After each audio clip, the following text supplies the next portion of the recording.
Patsy T. Mink, right? That's my mother. First woman of color to be elected to Congress. Do you have a title other than Mrs.? Yes. Do you spend a lot of time in this country, in the United States? Yes. Her most significant accomplishment is Title IX, which forever transformed athletics in America. And it almost didn't happen because of me. I have tried to twist this whole business in a man's mind so that they would appreciate that what we are complaining about insofar as a woman working all her life and not being able to leave her benefits to her husband is a discrimination against the man. Of course. But you see, the men in the Congress say, well, I don't need my wife's support or benefit. I'm capable of working. And it's this mentality that prevents them from seeing that the basic law is wrong and that women should not be taxed then if they can't leave the same benefits to their husbands. School teachers would say, what do you want to be when you grow up? She would say, I want to be a doctor. She was laughed at. That's not something girls aspired to or did. She was thinking, I want to be able to do what the doctor does, and didn't really see any reason why there should be obstacles in her path. Ended up at the University of Nebraska. She got there and she wanted to live in a regular dorm. She couldn't. She was told she should go to the International House and apply for a room there because she wasn't white. I found the College of Medicine polluted with germs of a discriminating nature. I found that the dormitories were not open for people like myself. I found that affiliation with sororities and fraternities was impossible for anyone with skin any darker than the superciliously arrogant whites. Patsy Takemoto, age 19. After law school, nobody would hire her. She might make you a darn good employee. What's wrong with her? She's a woman, isn't she? She said, I'm going to have to find a different path. If a law firm had been willing to hire her in Chicago, she wouldn't have gone back to Hawaii. If I can't get hired, I'm going to run for office. There was just no stopping her. Now, at this point, Hawaii was a territory.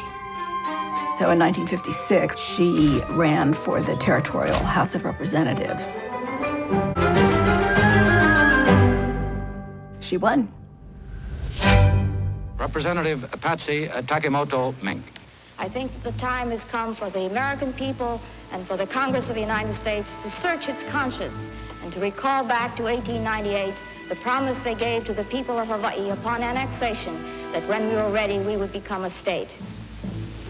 I don't think that the people there know enough about the problem to cast an intelligent vote or make intelligent decisions. It's no longer a question of pleading for statehood, to my mind.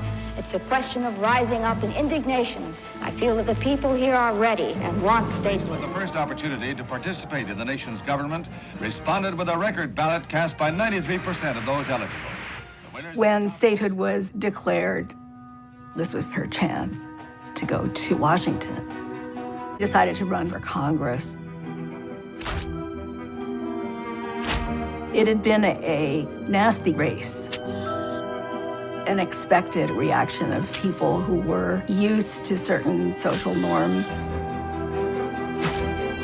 Politically, men had all of the power. It was entrenched. Men made them laws. Anybody as beautiful as Mrs. Mink gets her picture in the paper, I remember.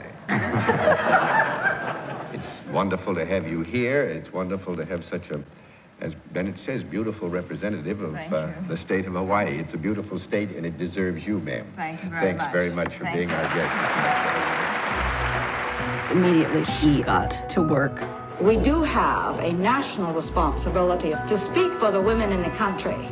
And so I have assumed that role. No matter how excluded they have been in the past, the individual does count, and we can make an impact. Her most significant accomplishment is Title IX, which prohibits discrimination against students on the basis of sex.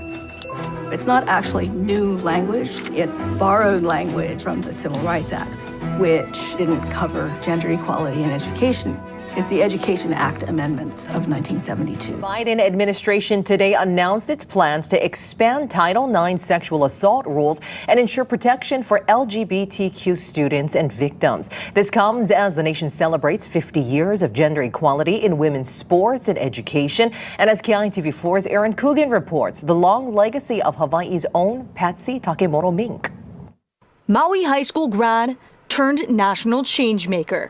Celebrating 50 years since the official passing of the Patsy Mink Equal Opportunity in Education Act, female leaders across the nation uniting in the opportunity to recognize the local girl who forever changed the game of gender equality. A lot of people think of Title IX in terms of athletics, right? Same number of boys sports, same number of girls sports. I think that's really important to remember the broader context of access, equal access to education that Title IX represents. The landmark piece of legislation passed on June 23, 1972, setting a precedent of empowerment and endless possibility for women throughout the nation. I'm deeply humbled to be able to honor my hero, Representative Patsy Takemoto Mink.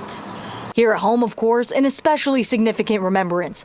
Honorary proclamations were declared throughout the islands, and members of the state's executive, legislative, and judicial branches would come together to reflect on the milestones made possible by Mink's advocacy. And not only the spearhead for the Equal Opportunity in Education Act, but serving as a trailblazer in the political world, Mink serving as the very first woman of color in Congress. Patsy Takemoto Mink's effort to overcome racism and discrimination and make Title IX a reality is the reason why I'm standing here proudly, looking at all the women here today who are leaders, change makers, and professionals in our community.